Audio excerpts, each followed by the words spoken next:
കോതമംഗലം കോട്ടപ്പടിയിൽ വീടിനു നേരെ കാട്ടാന ആക്രമണം. തലനാരിഴയ്ക്കാണ് ആക്രമണത്തിൽ നിന്ന് ഗൃഹനാഥൻ രക്ഷപ്പെട്ടത്.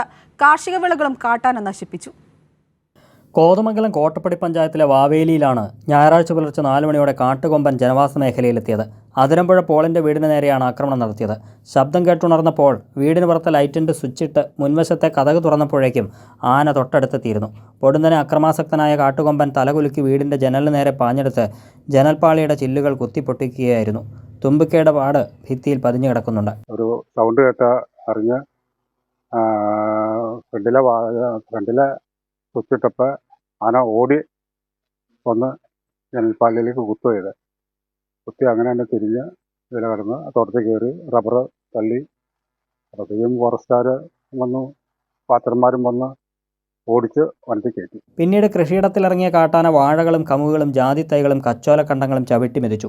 തൊട്ടടുത്ത് താമസിക്കുന്ന പോളിന്റെ സഹോദരന്റെ പുരയിടത്തിലെ കൃഷിക്കും നാശം വരുത്തിയിട്ടുണ്ട്. ആനശല്യത്തിന് ശാശ്വത പരിഹാരം ഉണ്ടാക്കണമെന്നും നഷ്ടപരിഹാരം ലഭ്യമാക്കാൻ അധികൃതർ നടപടി സ്വീകരിക്കണമെന്നും വീട്ടുടമയും പ്രദേശവാസികളും ആവശ്യപ്പെട്ടു. കൈരളി ന്യൂസ്, കൊച്ചി.